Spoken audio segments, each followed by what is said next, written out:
Good evening to all. Today discuss about the borax. Borax formula is Na2B4O7 10H2O water molecules. இப்போ போராக்ஸை நம்ம எப்படி prepare பண்ணலாம், அதனுடைய physical property என்ன, chemical property என்ன, யூசஸ் என்ன அப்படின்னு சொல்லி நம்ம இப்போ கிளாஸிஃபை பண்ண போகிறோம். இப்போ போராக்ஸ் அப்படின்னா நம்ம கெலோனைட் அப்படிங்கிற ஊர்லேருந்து கலமனைட் ஊர்லேருந்து நம்ம போராக்ஸை பிரித்து எடுக்கலாம், தட் இஸ் எக்ஸ்ட்ராக்ட் பண்ணி எடுக்கலாம். அப்போ கலுமினைட்டோட சோடியம் கார்பனேட்டோட போட்டு ஹீட் பண்ணுறோம். இப்போ போரான் பார்த்திங்கன்னா நார்மலாக ரியாக்ட் பண்ணாது, அப்போ ஹை டெம்பரேச்சரில் தான் நல்லா ரியாக்ட் பண்ணும். அதனால் நம்ம நல்லா ஹீட் பண்ணி கலுமினைட்லேருந்து நம்ம போரானை போராக்ஸ் காம்பவுண்டாக பிரித்து எடுக்க போகிறோம். அப்போது கலமனைட் ஓருங்கிற ஃபார்முலா என்ன அப்படின்னா Ca2B6O11. அப்போ Ca2B6O11ஓட சோடியம் கார்பனேட்டை போட்டு ஹீட் பண்ணுறோம். அப்போ அந்த கலமனைட்டை நம்ம என்னவா எடுத்துக்கிறோன்னா சொல்யூஷனாக எடுத்துருக்கோம். அப்போ சொல்யூஷனாக எடுக்கும்போது என்ன இருக்கும், கண்டெய்ன்ஸ் ஆஃப் வாட்டர் இருக்கும். அப்போது addition of water plus H2O போட்டுக்கிறோம். போட்டு ஹீட் பண்ணோம்னா நம்மளுக்கு போராக்ஸு Na2B4O7 கிடைக்கும். ரிமைன் கால்சியம் வித் கார்பனேட்டோடு சேர்ந்து கால்சியம் கார்பனேட் ஆகும். ரிமைன் எக்ஸ்ட்ரா கால்சியம் இருக்கிறது OH மாலிகுலோடு சேர்ந்து கால்சியம் ஹைட்ராக்சைடு காம்பவுண்டும் கொடுக்கும். அப்போ இதே போல் கலமனைட் வர சொல்யூஷனாக எடுத்து வாட்டரோட போட்டு அப்போ சொல்யூஷனை வாட்டர் ப்ளஸ் சோடியம் கார்பனேட் போட்டு ஹீட் பண்ணோம்னா அதே போராக்ஸ் வித் கால்சியம் கார்பனேட்டோட வெளிவரும். அப்போ கால்சியம் ஹைட்ராக்சைடு பேஸ் கிடைச்ச மாதிரியே another one type of sodium hydroxide பேஸாகவும் கிடைக்கும். அப்போ 2 டைப்ஸில் கலமனைட்டு ஒரு சோடியம் போராக்ஸு கிடைக்கும். அதில் சோடியம் அல்கலை ஃபார்ம் ஆகும். ஓகேங்களா?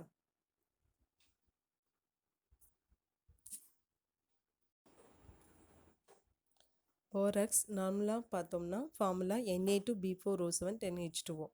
இதில் என்ன கண்டெய்ன்ஸ் இருக்குதுன்னா it contains tetra nuclear units. Tetra nuclear யூனிட்ஸ்னால் என்ன ஃபார்முலா அப்படின்னா Na2B4O5OH4 டைம்ஸ் க்ளோஸ்டு ப்ராக்கெட். அப்போ students you write that Na2 square bracket B4O5OH4 times closed square bracket. அப்போ இந்த ஃபார்மை நம்ம டெட்ரா நியூக்ளியர் யூனிட்ஸாக போராக்ஸ்குள்ளே இருக்குதுன்னு சொல்லி பார்க்குறோம். அப்போ அந்த டெட்ரா நியூக்ளியர் யூனிட்ஸை எப்படி இந்த ஃபார்ம் ஆகுது அப்படின்னா students you write that B4O5OH4 times closed the square bracket power 2-. அப்போது இது Na2ங்கிறது 2+ ஐயானா நம்ம ரிமூவ் பண்ணிட்டோம் அப்படின்னா அப்போ 2+ லாஸ் ஆகும்போது ஆட்டோமேட்டிக்காக இந்த டெட்ரா ஸ்கொயர் நியூக்ளியர் யூனிட் என்ன ஆகும், 2- மாறும். அதனால தான் பவர் 2- எழுதுகிறோம். அப்போ இந்த டெட்ரா நியூக்ளியஸ் யூனிட்டை தான் நம்ம பிரிஸ்மெட்டிக் ஃபார்ம் ஆஃப் போராக்ஸ்னு சொல்கிறோம். Another one form jeweller or octahedral போராக்ஸ்னு இருக்குது. அதனுடைய formula Na2B4O7 5H2O molecules contains ஆகிருக்கும். ஆக்டாஹெட்ரல் போராக்ஸ்னு சொல்லலாம் அல்லது ஜுவல்லர் போராக்ஸ்னு சொல்லலாம். அதில் contains 5 water molecules. Another one borax glass அப்படின்னா அதுதான் நம்மளுக்கு போராக்ஸ்னு பார்த்தோம் Na4B2O7. ஓகேங்களா? அப்போ இதனுடைய ஃபிசிக்கல் ப்ராப்பர்ட்டி என்ன அப்படின்னா போராக்ஸ் பார்த்திங்கன்னா பேசிக் நேச்சரில் இருக்கும். பேசிக் மீன்ஸ் OH நேச்சர். அப்போ அந்த OHங்கிற பேசிக் நேச்சரில் இருக்கும். அப்போ பேசிக் நேச்சரில் இருக்கிறனால இவங்க ஹாட் வாட்டரில் ஈஸியாக டிசோஷியேட் ஆயிடுவாங்க. டிசோஷியேட் ஆகி அல்கலைனாக நம்மளுக்கு ஃபார்ம் ஆகும். அப்போ அல்கலைனாக இருக்கிறனால இது ஃபார்ம் ஆகிறது டிசோஷியேட் ஆகி நம்மளுக்கு ஆசிட் போரிக் ஆசிட்டும் சோடியம் ஹைட்ராக்சைடுங்கிற பேஸை ரிமூவ் பண்ணும். அப்போது சோடியம் Na2B4O7 நம்மளுக்கு பேசிக் இருக்குது அப்படிங்கிற ஐடென்டிஃபை பண்ணுறதுக்கு ஹாட் வாட்டரோட போட்டு ஹீட் பண்ணும்போது அந்த கண்டெய்ன்ஸ் ஆஃப் போராக்ஸ் பேசிக்கு OH இருக்குங்கிறத சோடியம் ஹைட்ராக்சைடாக ரிமூவ் பண்ணும்போது அப்போ உள்ளுக்குள்ளே பேசிக் இருக்குது அப்படிங்கிறத நம்ம ஐடென்டிஃபை பண்ண முடியுது. அப்போ Na2B4O7 + 7H2O வாட்டர் மாலிகுல் போடுறோம். வாட்டர் மாலிகுல் போட்டு ஹாட் வாட்டர் மாலிகுல்னால் நல்லா ஹீட்டாக பாயில் பண்ணுறோம். பாயில் பண்ணும்போது H3BO3 ஆசிட் பேசிக் ஆசிட்டும் போரிக் ஆசிட்டும் ப்ளஸ் சோடியம் ஹைட்ராக்சைடு பேசிக் அல்கலையும் வெளியே வருது. அப்போ போராக்ஸில் கண்டிப்பாக என்ன இருக்குது, பேசிக் இருக்குது. அப்போ போராக்ஸ் இட்ஸ் பேசிக் நேச்சர்.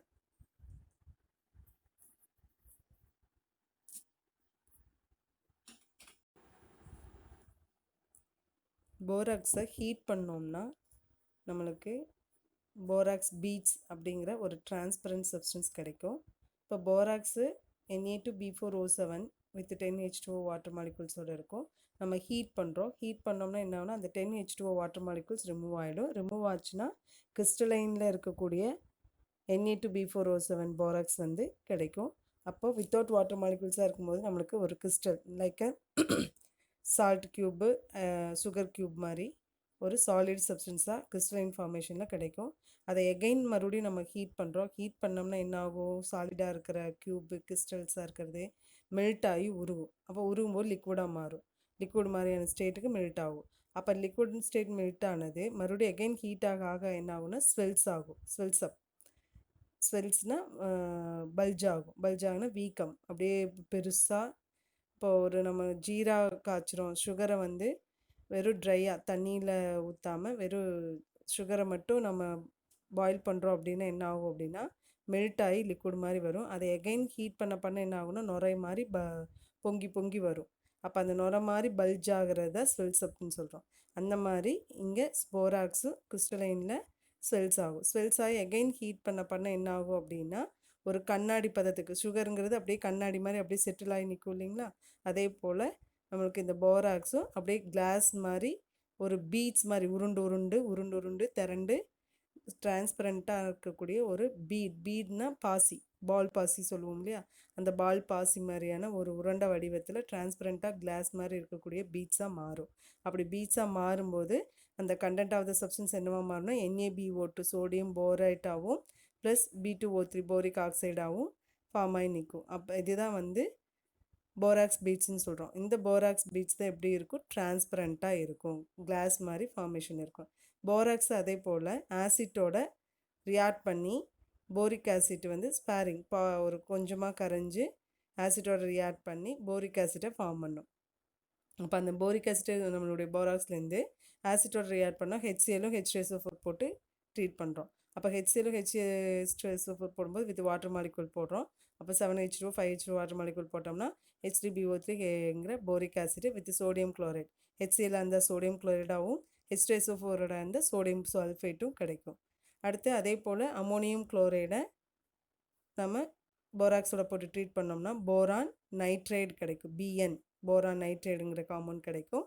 அப்போ அமோனியம் குளோரைடு போடும்போது நம்மளுக்கு NH4ங்கிறது டிசோஷியேட் ஆகிடும். டிசோஷியேட் ஆகிடு நைட்ரஜனாக போய் போரானோட அடிஷன் ஆகி போரான் நைட்ரேட்டும் சோடியம் குளோரைடோடு சேர்ந்து சோடியம் குளோரைடாகவும் போரான் ஆக்சிஜனோடு சேர்ந்து போரிக் ஆக்சைடாகவும் ரிமைன் HO ஆக்சிஜனும் சேர்ந்து வாட்டர் மாலிகுலாகவும் ரிமூவ் ஆகிடும். ஓகேங்களா.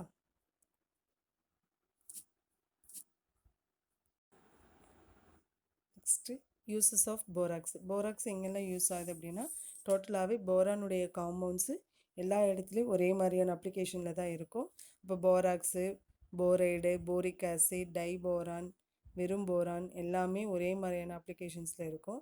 அப்போ ஃபஸ்ட்டு போராக்ஸ் பார்த்திங்கன்னா மெட்டல் அயான்ஸ், சம் மெட்டல் அயான்ஸ்லாம் என்ன பண்ணுன்னா கலரை ப்ரொடியூஸ் பண்ணும். அப்போ அந்த மாதிரியான மெட்டல் அயான்ஸ் யாரெல்லாம் கலரை ப்ரொடியூஸ் பண்ணுறாங்க அப்படிங்கிறதுக்கு அந்த மெட்டல் அயான்ஸோட போராக்ஸ் ஆட் பண்ணோம் அப்படின்னா கலருங்கிறது ஒரு காம்பினேஷனை காட்டும். அப்போ ஐடென்டிஃபை பண்ணோம்னா கலர் இருக்குது அப்படின்னா அப்போ ஈஸியாக அந்த போராக்ஸ் என்ன பண்ணுது, அந்த அயான் வந்து கலர் கொடுக்கக்கூடிய அயான் அப்படிங்கிறத ஐடென்டிஃபை பண்ணுறதுக்கு யூஸ் பண்ணிக்கிறோம். அதே போல் மேனுஃபேக்சர் ஆஃப் ஆப்டிக்கல்னால் நம்ம மிரர், கண்ணுக்கு போடுற மிரராக இருந்தாலும் சரி, one type of borosilicate glass அந்த மாதிரி இருந்தாலும் சரி, எனாமல்ஸ் பலன்னு இருக்கக்கூடிய ஷைனிங் மெட்டீரியலாக யூஸ் பண்ணக்கூடிய இடத்துல எல்லாம் அப்ளை பண்ணுறோம் இல்லையா, அந்த எனாமல்ஸ்.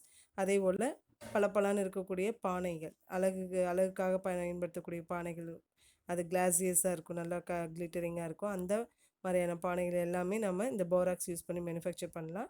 அதே போல் மெட்டலர்ஜியில் மெட்டல்ஸ் வந்து எக்ஸ்ட்ராக்ட் பண்ணுறதுக்காக நம்ம ஃப்ளக்ஸி ஆட் பண்ணுவோம். ஃப்ளக்ஸுனால் இலகி, அதாவது அந்த மெட்டல்ஸ் வந்து வித் இம்ப்யூரிட்டியோடு இருக்கும்போது உருகி இம்ப்யூரிட்டி தனியாகவும் மெட்டல் தனியாகவும் பிரியறதுக்காக உருகிறதுக்காக ஃப்ளக்ஸாக நம்ம இந்த போராக்ஸ் ஆட் பண்ணோம்னா அது உருக வச்சு நம்மளுக்கு மெட்டல்ஸை பிரித்து எடுத்துடும். அதே போல் இது என்னவா ஆட் பண்ணுதுன்னா ப்ரிசர்வேட்டிவாகவும் நல்ல ஒரு உணவுப் பொருளை பாதுகாக்கக்கூடிய ஒரு தன்மையாகவும் ரியாக்ட் பண்ண, அதனால் ப்ரிசர்வேட்டிவாகவும் பயன்படுத்துகிறோம். அடுத்தது போரிக் ஆசிட். போரிக் ஆசிட்டுடைய ஃபார்ம்லாம் ஆல்ரெடி நம்ம பார்த்துட்டோம், H3BO3. அந்த H3BO3ங்கிற போரிக் ஆசிடை BOH த்ரைஸ்னு நம்ம எழுதலாம். இது எப்படி ப்ரிப்பேர் பண்ணலாம் அப்படின்னா போராக்ஸை சல்ஃபரிக் ஆசிட் வித் வாட்டர் மாலிகுலோட போட்டு ட்ரீட் பண்ணோம்னா சோடியம் சல்ஃபேட்டாக மாறி ரிமைன் போரான் வந்து H3BO3 ஆசிடாக மாறும். அதே போல் கொலமனைட் ஓரையும் நம்ம வாட்டர் மாலிகுலோட போட்டு சல்ஃபர் டை ஆக்சைடை யூஸ் பண்ணி ட்ரீட் பண்ணோம் அப்படின்னா கால்சியம் ஹைட்ரஜன் சல்ஃபைட், அதாவது ஹைட்ரஜன் பதுவாக நம்ம பைசல்ஃபேட்டுன்னு சொல்லலாம். கால்சியம் பைசல்ஃபேட் CaHSO3 ட்வைஸ் அப்படிங்கிற காம்பவுண்டு கிடைக்கும், ப்ளஸ் போரிக் ஆசிட்டும் கிடைக்கும்.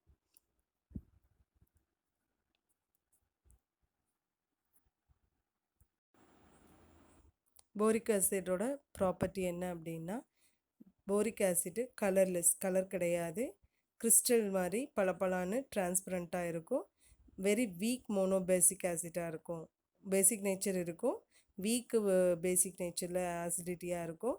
அதனால் இது என்ன பண்ணுன்னா ஈஸியாக ஹைட்ராக்சில் அயானை அக்செப்ட் பண்ணும் ராதர் தென் டொனேட்டிங் ப்ரோட்டான். அப்போது இந்த ஆசிட் தன்மை போரிக் ஆசிட்டுங்கிற ஆசிடிட்டி வீக்காக இருக்கிறனால என்ன பண்ணும் அப்படின்னா, ஆசிட் அப்படின்னா கண்டென்ஸ் ஆஃப் H+, அப்போ அந்த H+-ஐ வந்து டொனேட் பண்ணுமே ஒழிய OH- டொனேட் பண்ணாது. ஆனால் இது H+-ஐ போரிக் ஆசிட் டொனேட் பண்ணுறதுக்கு பதுவாக என்ன பண்ணும் அப்படின்னா ஹைட்ராக்சில் OH- அயானை அக்செப்ட் பண்ணிக்குது. அதனால் இது வந்து வீக் மோனோபேசிக் ஆசிட்டாக இருக்குது. அப்போது இப்போ போரிக் ஆசிட் எடுத்துட்டிங்கன்னா BOH த்ரைஸ் எடுத்துருக்கோம், plus water molecule 2 water molecule போட்டு ட்ரீட் பண்ணுறோம்.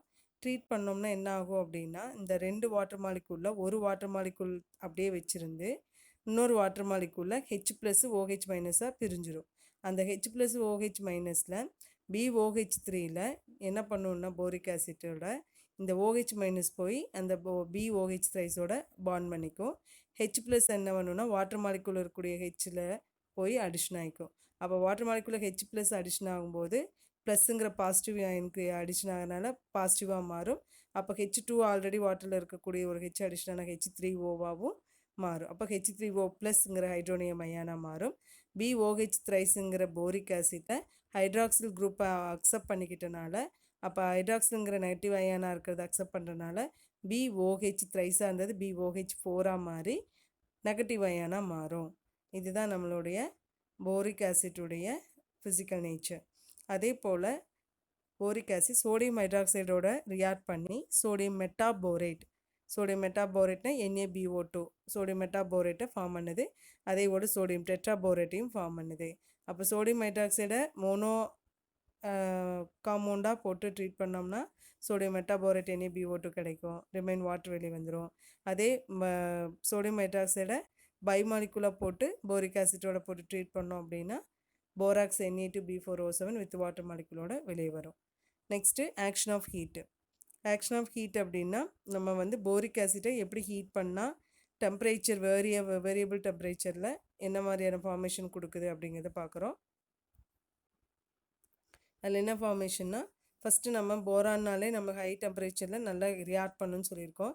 அப்போ போரிக் ஆசிட்டை நம்ம என்ன பண்ணுறோன்னா டெம்பரேச்சர் கொஞ்சம் கொஞ்சமாக இன்க்ரீஸ் பண்ணி ட்ரீட் பண்ணுறோம். அப்படி ட்ரீட் பண்ணும்போது ஃபஸ்ட்டு போரிக் ஆசிட்டை 373 கெல்வினில் இப்போ ஹீட் பண்ணோம் அப்படின்னா hydrogen metaborate that is HbO2, அதாவது மெட்டாபோரிக் ஆசிட்டாக ஃபார்ம் ஆகும், ப்ளஸ் வாட்டர் மாலிகுல் ரிலீஸ் ஆகிடும். அதே மெட்டாபோரேட்டை 413 கெல்வின் இன்க்ரீஸ் பண்ணுறோம், டெம்பரேச்சர் இன்க்ரீஸ் பண்ணோம்னா என்ன கிடைக்கும் அப்படின்னா டெட்ராபோரிக் ஆசிட், அதாவது H2B4O7 டெட்ராபோரிக் ஆசிட் ஃபார்ம் ஆகி வாட்டர் மாலிகுல் ரிமூவ் ஆகிடும். அகெயின் அந்த டெட்ராபோரிக் ஆசிட்டை இன்னும் ரெட் ஹாட் அப்படின்னா என்ன, நல்ல பழுக்க காய்ச்சின கம்பி மாதிரியான ஓவர் ஹீட், அந்த ரெட் ஹாட் ஹீட்டில் டெட்ராபோரிக் ஆசிட்டை ஹீட் பண்ண என்ன ஆகுதுன்னா போரிக் ஆக்சைடும் வித் வாட்டர் மாலிகுலாவும் ரிமூவ் ஆகும்.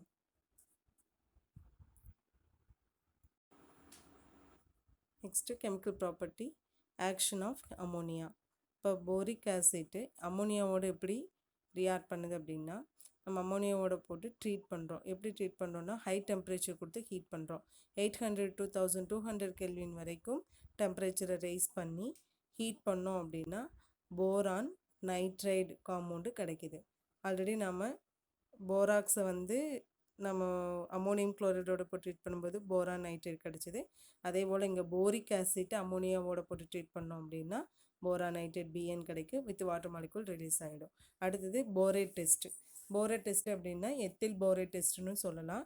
என்னென்னா இதில் போரிக் ஆசிட்டை எத்தில் ஆல்கஹாலோட ப்ரெசன்ஸ் ஆஃப் கான்சன்ட்ரேட் H2SO4 போட்டு ஸ்ட்ராங்காக ஹீட் பண்ணோம் அப்படின்னா ட்ரை அல்கைல் போரேட் கிடைக்கும். அந்த ட்ரை அல்கைல் போரேட் எப்படி கிடைக்கும் அப்படின்னா, போரிக் ஆசிட்டை எத்தில் ஆல்கஹாலோட போட்டு கான்சன்ட்ரேட் சல்ஃபூரிக் ஆசிட் ப்ரெசன்ஸில் இருக்கிற மாதிரி மிக்ஸ் பண்ணி ஹீட் பண்ணுறோம். ஹீட் பண்ணி என்ன ஆகும்னா ஓவர் ஹீட் ஆகி வேப்பராக ப்ரொடியூஸ் ஆகும். அந்த வேப்பர் ப்ரொடியூஸ் ஆக பேர்ன் ஆகும். பேர்ன் ஆச்சு அப்படின்னா என்ன ஆகும்னா, அந்த பேர்னிங்குடைய ஃப்ளேமில் வந்து எட்ஜு பார்த்தீங்கன்னா க்ரீன் கலர் ஃப்ளேமாக மாறும். அப்போ அந்த க்ரீன் கலர் ஃப்ளேமாக மாறுனா அது என்னன்னா, அந்த கண்டென்ட் என்ன இருக்காங்கன்னா ட்ரை அல்கைல் போரேட் அப்படிங்கிற கண்டென்ட் இருக்கிறனால தான் அந்த க்ரீன் கலர் கொடுக்குது. இதே ஒன்று நம்ம சால்ட் அனாலிசிஸ் 11th படிச்சிருப்பீங்க. அதில் பார்த்தீங்கன்னா பேரியமுடைய டெஸ்ட்டு ஃப்ளேம் டெஸ்ட்டுன்னு ஒன்று படிச்சிருக்கோம். பேரியமுடைய ஃப்ளேம் டெஸ்ட் என்னென்னா, பேரியமை வந்து ஹெச்சில் போட்டு H2SO4 போட்டு பேஸ்ட் மாதிரி பண்ணி ஃப்ளேமில் வந்து இன்ட்ரடியூஸ் பண்ணோம். கிளாஸ் ராட் இன்ட்ரடியூஸ் பண்ணோம்னா அந்த பேரியம் என்ன பண்ணுன்னா, அந்த ஃப்ளேமில் பேர்ன் ஆகும்போது அவுட்டரில் அந்த ஃப்ளேமுடைய லேயர் க்ரீன் கலர் ஃப்ளேமாக மாறும். அதே போல் தான் இங்கே போரிக் ஆசிட்டும் ஆல்கஹாலோட வித் சல்ஃபூரிக் ஆசிட் ஆட் பண்ணி ட்ரீட் பண்ணும்போது ஹீட் பண்ணி நல்லா பேர்ன் ஆகும்போது என்ன ஆகுது, க்ரீன் எட்ஜ்டு ஃப்ளேமாக பேர்ன் ஆகுது. அப்போ இதுலேருந்து என்ன நம்ம தெரிஞ்சுக்கிறோன்னா, போரிக் ஆசிட்டில் நம்மளுக்கு க்ரீன் எட்ஜ்டு ஃப்ளேமாக இது காட்டும்போது, அப்போது இந்த க்ரீன் எட்ஜ்டு ஃப்ளேம் நம்ம என்னவை எடுத்துக்கலாம் அப்படின்னா, போரிக் ஆசிட்டுங்கிற கண்டென்ட், அதாவது போரிக் ஆசிட் அல்லது போரேட் சால்ட்டுங்கிறது இருக்குது அப்படிங்கிறத ஐடென்டிஃபை பண்ணுறதுக்கான ஒரு டெஸ்ட்டாக நம்ம இந்த போரேட் டெஸ்ட்டை யூஸ் பண்ணிக்கலாம். அடுத்து பார்த்திங்கன்னா, ட்ரை அல்கைல் போரேட்டுங்கிறத சோடியம் ஹைட்ரேட்டோட டெட்ரா ஹைட்ரோஃபியூரானில் வச்சு ரியாக்ட் பண்ண வைக்கிறோம். ரியாக்ட் பண்ணோம் அப்படின்னா நம்மளுக்கு கோஆர்டினேஷன் காமனான சோடியம் போரோஹைட்ரேட் என்ன அல்கைல்னா OR3, ஆர் அப்படின்னாலும் அல்கைல் குரூப்பு தான். அப்போது ட்ரை அல்கைல் குரூப்பாக போரோஹைட்ரேட்டுங்கிற சோடியம் கோஆர்டினேஷன் காம்பவுண்டு கிடைக்கிது. இந்த sodium borohydrate tri alkyl compound என்னவா ரியாக்ட் பண்ணும் அப்படின்னா, பவர்ஃபுல் ரெடியூசிங் ஏஜெண்ட்டாக ரியாக்ட் பண்ணுது.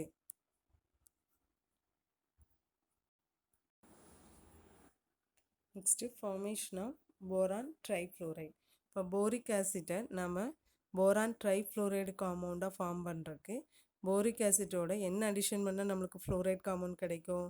அப்போ ஃப்ளோரைடான ஒரு அனதர் ஒன் காம்பவுண்ட் எடுத்து போரிக் ஆசிடோட போட்டு ட்ரீட் பண்ணால் தான் நம்மளுக்கு போரான் ட்ரைஃப்ளோரைடு காம்பவுண்ட் கிடைக்கும். அப்போ நம்ம ஃப்ளோரைட் காம்பவுண்டாக என்ன ஆட் பண்ணிக்கிறோன்னா, போரிக் ஆசிடோட கால்சியம் ஃப்ளோரைடு CaF2.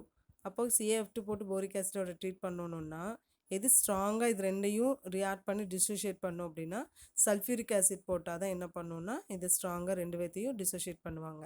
அப்போ கான்சன்ட்ரேட் சல்ஃபியூரிக் ஆசிட்டை ரெண்டு பேர்த்துக்கு பிட்வீனில் போட்டு ட்ரீட் பண்ணோம் அப்படின்னா நல்லா ரியாக்ட் பண்ணி ஸ்ட்ராங்காக ரியாக்ட் பண்ணி போரான் ட்ரைஃப்ளோரைட் BF3யும் கால்சியம் வந்து ரிமைன் சல்ஃபியூரிக் ஆசிட் இருக்கக்கூடிய சல்ஃபேட்டோட சேர்ந்து கால்சியம் சல்ஃபேட்டாகவும் ரிமைன்ஸ் இருக்கக்கூடிய ஹைட்ரஜன் அண்ட் ஆக்சிஜன் வந்து வாட்டர் மாலிகுலாகவும் ரிமூவ் ஆகிடும். அடுத்து போரிக் ஆசிட் பார்த்திங்கன்னா நல்லா ஹீட் பண்ணுறோம். எப்படி அப்படின்னா சோடியம் கார்பனேட்டோட, தட் இஸ் சோடா ஆஷ் அப்படின்னு சொல்கிறோம், அதோட போட்டு நல்லா ஸ்ட்ராங்காக ஹீட் பண்ணுறோம். ஹீட் பண்ணால் நம்மளுக்கு போராக்ஸுங்கிற Na2B4O7 கிடைக்கும். ரிமைன் கார்பன் டை ஆக்சைடுங்கிறது CO3லேருந்து ரிலீஸ் ஆகிடும். ரிமைன் OH வந்து வாட்டர் மாலிகுலாக ரிமூவ் ஆகிடும். அடுத்தது structure of boric acid. Boric acid structure பார்த்தீங்க அப்படின்னா H3BO3. அந்த H3யை ரிமூவ் பண்ணோம்னா 3+ அயான் ரிமூவ் ஆகிடுச்சு. ரிமைன் இருக்கக்கூடிய BO3 என்ன ஆகும்னா 3- அயானா யூனிட்ஸாக ஃபார்ம் ஆகும். அப்போ ஒவ்வொரு யூனிட்ஸாக BO3 3- யூனிட்ஸு 2 டைமென்ஷன் லேயர் ஸ்ட்ரக்சராக ஹைட்ரஜன் பாண்ட்ஸ் மேக் பண்ணி ஒரு வடிவத்தை உருவாக்கும், ஸ்ட்ரக்சரை உருவாக்கும்.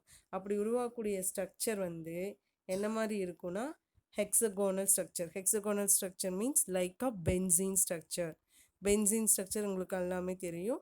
6 கார்னர்ஸில் கார்பன் இருக்கிற மாதிரி 6 சைட்ஸ் இருக்கிற மாதிரி ரிங் அமைப்பு தான் நாம் ஹெக்ஸகோனுங்கிற பென்சீன் ஸ்ட்ரக்சர்னு சொல்கிறோம். அந்த ஃபார்மேஷனில் தான் BO3 யூனிட்ஸ் வந்து 4 யூனிட்ஸாக பாண்ட் ஆகும். அப்போ BO3ங்கிற H3BO3ங்கிற யூனிட்லேருந்து டிரைவ் ஆனது 4 யூனிட்ஸாக பாண்ட் ஆகிருக்கு. அப்போ 4H3BO3ங்கிற காம்பவுண்டு ரொட்டீனாக பாண்ட் ஆகி நம்மளுக்கு 2 டைமென்ஷன் லேயராக மாறும். அப்போது 4H3 அப்படின்னா ஹைட்ரஜன் எவ்வளோ இருக்காங்க, 4 3s are 12 ஹைட்ரஜன். 4B அப்படின்னா 4 போரான் இருக்குது. 4O3 அப்படின்னா 4 3s are 12 ஆக்சிஜன் இருக்குது. இந்த 12 ஹைட்ரஜன் 4 போரான் 12 ஆக்சிஜன் எல்லாமே சேர்ந்து தான் நம்மளுக்கு ஹெக்ஸகோனல் ஸ்ட்ரக்சரில் பென்சீன் மாதிரியான ஒரு அமைப்பில் ஒரு லேயராக ஃபார்ம் ஆகிறாங்க. அப்போது சாலிடாக இருக்கக்கூடிய எலமெண்ட் எல்லாமே திக் லைனாகவும் திக் லைன் கோட்டில் பாண்ட் ஆன மாதிரியும், ஹைட்ரஜன் பாண்ட் ஆகிற இடம் எல்லாமே வந்து டாட்டர் லைன்ஸ்லேயும் நம்ம ரெப்ரசன்ட் பண்ணுறோம். அப்படி ரெப்ரசன்ட் பண்ணும்போது அதனுடைய ஸ்ட்ரக்சர் பார்த்தீங்கன்னா, போரான் எடுத்துட்டிங்கன்னா ட்ரைகோனலில் திக் பாண்டில் ஃபஸ்ட்டு சாலிட் ஸ்டேட்டில் இருக்கக்கூடிய எலமெண்ட் அட்டாச் ஆகும். அப்போ போரானில் ஸ்டூடெண்ட்ஸ் நீங்கள் ட்ரா பண்ணிக்கோங்க சொல்ல போரானோட திக்கு லைனாக 3 லைன்ஸை ட்ரைகோனலில் போட்டுக்கோங்க. போட்டுட்டு அந்த ட்ரைகோனலில் 3 யார் சாலிடாக அடிஷன் ஆகிறாங்கன்னா ஃபஸ்ட்டு ஆக்சிஜன் அடிஷன் ஆவாங்க. அப்போ 3 ஆக்சிஜன் அடிஷன் ஆயிடும். அந்த 3 ஆக்சிஜனோடு அடிஷன் ஆகும்போது ஒவ்வொரு ஆக்சிஜன்லேருந்தும் நம்மளுக்கு சாலிட் ஸ்டேட்டு பாண்ட் ஆகும். அப்போ சாலிடு லைன் போட்டோம் அப்படின்னா hydrogen hydrogen hydrogen 3 hydrogen bond ஆயிரும். அப்போது அனதர் ஒன் டாட்டர் லைனுங்கிறது நம்மளுக்கு அனதர் ஹைட்ரஜன் பாண்ட் ஆகும். அப்போ ஹைட்ரஜன் டாட்டர் லைன் வித் ஆக்சிஜனோட பாண்ட் ஆகும். அப்படி நம்மளுக்கு ரொட்டீனாக நம்ம புக்கில் இருக்கிற மாதிரி ட்ரா பண்ணோம் அப்படின்னா நம்மளுக்கு 4H3BO3ங்கிற போரிக் ஆசிட்டு 2 டைமென்ஷன் லேயராக ஃபார்ம் ஆகிருப்பாங்க. இதுதான் நம்மளுடைய போரிக் ஆசிட்டுடைய ஸ்ட்ரக்சர். ஓகேங்களா? இந்த போரிக் ஆசிட்டு நம்மளுக்கு டிஃப்ரெண்ட் டைப்ஸில் அப்படியே எக்ஸ்பேண்ட் ஆகிட்டே போயிட்டுருப்பாங்க. இந்த போரிக் ஆசிட் நம்ம எப்படியெல்லாம் யூஸ் பண்ணிக்கலாம் அப்படின்னா, பாட்டரி கிளாஸ் நம்ம எப்படி போரான் போராக்ஸ் எல்லாம் வந்து ஒரு எனாமலாக கிளாஸியஸாக இருக்கக்கூடிய பானைகள்லாம் செய்யறதுக்கு பயன்படுத்துகிறோமோ, அதே போல் போரிக் ஆசிட்டையும் நம்ம யூஸ் பண்ணி இதை பாட்ரி எல்லாம் தயாரிக்கலாம். எனாமல்ஸு பிக்மெண்ட்ஸ் கலர்ஸு இதெல்லாமே ப்ரொடியூஸ் பண்ணலாம். அதே போல் ஆன்டிசெப்டிக்காகவும் நம்ம ஆல்ரெடி போரானுடைய காம்பவுண்ட்ஸ் பார்த்தோம். அதே போல் ஐலோஷனாகவும் பயன்படுத்துன்னு பார்த்தோம். அதே போல் போரிக் ஆசிட் அதே போல் யூஸ் ஆகும். ஃபுட் ப்ரிசர்வேட்டிவாகவும் லைக் போராக்ஸ் மாதிரியே ஃபுட் ப்ரிசர்வேட்டிவாகவும் போரிக் ஆசிட்டையும் யூஸ் பண்ணிக்கலாம். ஓகேங்களா? நெக்ஸ்ட்டு டைபோரான். டைபோரான் எப்படி ப்ரிப்பேர் பண்ணுறோம், அதனுடைய property physical and chemical property and uses என்ன, தென் அதனுடைய ஸ்பெஷலான ஸ்ட்ரக்சர் எப்படி இருக்குது அப்படிங்கிறது எல்லாமே கிளாஸிஃபை பண்ண போகிறோம். இப்போ டைபோரானை ஃபஸ்ட்டு எப்படி ப்ரிப்பேர் பண்ண போகிறோம் அப்படின்னா, போரான் அப்படின்னா பி, டைபோரான் அப்படின்னா B2H6. B2H6 called டைபோரான். அப்போ B2H6 டைபோரானை எப்படி ப்ரிப்பேர் பண்ணலாம், போரானும் ஹைட்ரஜனும் அடிஷனான டைபோரான் கிடைக்கும்னு நினச்சிக்குவோம். ஆனால் போரான் ப்ளஸ் ஹைட்ரஜனோட டைரெக்டாக பாண்ட் ஆகி B2H6ங்கிற காம்பவுண்டை கொடுக்காது. போரானும் ஹைட்ரஜன் டைரெக்டாக பாண்ட் ஆகாது. அப்போ போரான் எப்படி ஹைட்ரேட்டை ப்ரொடியூஸ் பண்ணுது அப்படின்னா, போரானை மெட்டல் ஹைட்ரேட்டோட போட்டு தான் நாம் டைபோரான்ங்கிற B2H6 ப்ரிப்பேர் பண்ணுவோம். அப்போ டைபோரானை ப்ரிப்பேர் பண்ணுறதுக்கு நம்ம என்ன பண்ணிக்கிறோன்னா, ஒரு ஸ்மால் குவான்டிட்டியில் நம்ம அப்டைன் பண்ண போகிறோம். அப்போ ஸ்மால் குவான்டிட்டியை அப்டைன் பண்ணுறதுக்கு என்ன பண்ணுறோன்னா, அயோடினை சோடியம் போரோஹைட்ரேட்டுங்கிற மெட்டல் ஹைட்ரேட்டோட போட்டு ட்ரீட் பண்ணுறோம். அப்போ அந்த சோடியம் போரோஹைட்ரேட்டுங்கிற மெட்டல் ஹைட்ரேட்டை டைக்ளைமில் கரைஞ்சிருக்கிற மாதிரி எடுத்துக்கிறோம். டைக்ளைம் தான் சால்வெண்ட்டாக ரியாக்ட் பண்ணும். அந்த டைக்ளைம் சால்வெண்ட்டாக ரியாக்ட் பண்ணுது அப்படின்னா சோடியம் போரோஹைட்ரேட் அதில் வந்து கரைச்சி சால்வெண்ட்டை சால்யூபிள் ஆகி அதை நம்ம கரைச்சி எடுத்து அயோடினோட போட்டு ட்ரீட் பண்ணுறோம். அந்த டைக்ளைம்னா என்ன அப்படின்னா டைக்ளைகால் மெத்தில் ஈத்தர். டைக்ளை அப்படிங்கிறது டிஐஜிஎல்ஒய், மெத்தில்ல எம்இ, இது ரெண்டும் சேர்ந்தது டைக்ளைம். இந்த டைக்ளைகால் மெத்தில் ஈத்தருங்கிற டைக்ளைமை தான் சால்வெண்ட்டாக சோடியம் போரோஹைட்ரேட்டில் போட்டு அயோடினோட போட்டு ட்ரீட் பண்ணுறோம். அப்போ ட்ரீட் பண்ணும்போது நம்மளுக்கு என்ன கிடைக்குதுன்னா BH4ங்கிற போரோஹைட்ரேட்டு B2H6 டைபோரானாக ஃபார்ம் ஆகுது. NA வந்து சோடியமோட அடிஷனாக சோடியம் அயோடைடாகவும் வித் ஹைட்ரஜன் லிபரேட் ஆகுது. அதே போல் ஹீட் பண்ணுறோம். மெக்னீஷியம் புரோமைடுங்கிற மெட்டல் போரைடு எடுத்து ஹீட் பண்ணுறோம். வித் HCl ஆசிட் போட்டு ஸ்ட்ராங்காக ஹீட் பண்ணும்போது அந்த போரான் என்ன ஆகுதுன்னா ஒலட்டைல் போரானாக மாறுது. அப்போ ஒலட்டைல் போரானாக மாறி நம்மளுக்கு மெக்னீஷியம் குளோரைட் வித்து B4H10 அதாவது டபுள் மடங்கு அமௌண்ட்டாக இருக்கக்கூடிய டைபோரான்ங்கிறது ஃபார்ம் ஆகுது. வித்து ஹைட்ரஜனை லிபரேட் பண்ணுது. அதை எகைன் நம்ம ஹைட்ரஜன் போட்டு ஹீட் பண்ணோம்னா என்ன ஆகுதுன்னா 2 மாலிகுல் ஆஃப் டைபோரானாக மாறுது. ஒலட்டைல் போரான் ஈஸியாக கன்வெர்ட் ஆகக்கூடிய ஸ்டேஜாக மாறுறாங்க. இப்போ ப்ராப்பர்ட்டிஸ் என்ன அப்படின்னா, ஃபிசிக்கல் ப்ராப்பர்ட்டி பார்த்திங்கன்னா கலர்லெஸ்ஸாக இருக்கும், டைமேக்னட்டிக் நேச்சரில் இருக்கிறாங்க, லோ தெர்மல் ஸ்டெபிலிட்டி, அதாவது லோ ஹீட்லேயே என்னாகும் ஸ்டேபிலிட்டியாக இருக்கும். அதே டைபோரான் பார்த்திங்கன்னா கேஸாக இருக்கும், ரூம் டெம்பரேச்சரில் கேஸியஸாக இருக்கும், ஸ்வீட் ஸ்மெல்லை கொடுக்கும், டாக்ஸிக்காக ரியாக்ட் பண்ணும், ஹைலி ரியாக்டிவாகவும் இருக்கும். அப்போது இந்த கேரக்டரில் இருக்கக்கூடிய டைபோரான் ஹை டெம்பரேச்சரில் ஹையர் போரேன்ஸாக ப்ரொடியூஸ் பண்ணுது. அப்போது hydrogen at the same time liberate பண்ணவும் செய்யும். அப்போ நம்ம இந்த டைபோரானை அதிகமான டெம்பரேச்சர் கொடுத்து ஹீட் பண்ண என்ன பண்ணுன்னா ஹைட்ரஜனை லிபரேட் பண்ணி ஹையர் அமௌண்ட் ஆஃப் போரைன்ஸை ப்ரொடியூஸ் பண்ணும். அப்போ எப்படி அப்படின்னு பார்த்தீங்கன்னா 5 molecule ஆஃப் டைபோரான் 5b2h6 எடுத்து 388 கெல்வினில் ஒரு யூடியூப்பில் போட்டு ஹீட் பண்ணோம்னா 2 டைப் ஆஃப் B5H11ங்கிற ஹையர் அமௌண்ட் ஆஃப் போரான்ஸ் கிடைக்குது வித் லிபரேட்டிங் ஆஃப் ஹைட்ரஜன். அப்போது 388 கெல்வின்லேருந்து அடுத்த டெம்பரேச்சரை இன்க்ரீஸ் பண்ணிட்டே வந்துட்டுருக்குறோம். சீல்டு டியூப்பு க்ளோஸ்டு டியூப்ல எல்லாம் வச்சு ஹீட் பண்ணுறோம். கடைசியில் டைபோரான ரெட் ஹாட் அப்படிங்கிற நல்ல பழுக்க காய்ச்சின ஹீட்டு மாதிரி இருக்கிற மாதிரி டைபோரானை ஹீட் பண்ணோம்னா என்ன ஆகுது, டோட்டலாக டிசோஷியேட் ஆகிடுது. அப்போ போரானாவும் ப்ளஸ் ஹைட்ரஜனாகவும் லிபரேட் ஆகிடுது. அப்போ டைபோரானை ஈஸியாக நம்ம ஹையர் டெம்பரேச்சரில் ரியாக்ட் பண்ணி ஹையர் போரைன்ஸுங்கிறத ப்ரிப்பேர் பண்ணலாம். ஓகேங்களா? அப்போ இந்த டைபோரான்ங்கிறது வாட்டரோட அண்ட் அல்கலையோட ரியாக்ட் பண்ணிச்சு அப்படின்னா போரிக் ஆசிட்டாகவும் சோடியம் மெட்டல் போரேட்டாகவும் ஃபார்ம் பண்ணுது. அப்போ டைபோரான வாட்டர் மாலிகுலோட போட்ட boric acid with liberating of hydrogen gas. அதே டைபோரான அல்கலை சோடியம் ஹைட்ராக்சைடுங்கிற alkali with water molecule heat பண்ணோம்னா sodium metaborate that is NaBO2 plus ஹைட்ரஜனை லிபரேட் பண்ணி ஃபார்ம் ஆகுது. ஓகேங்களா?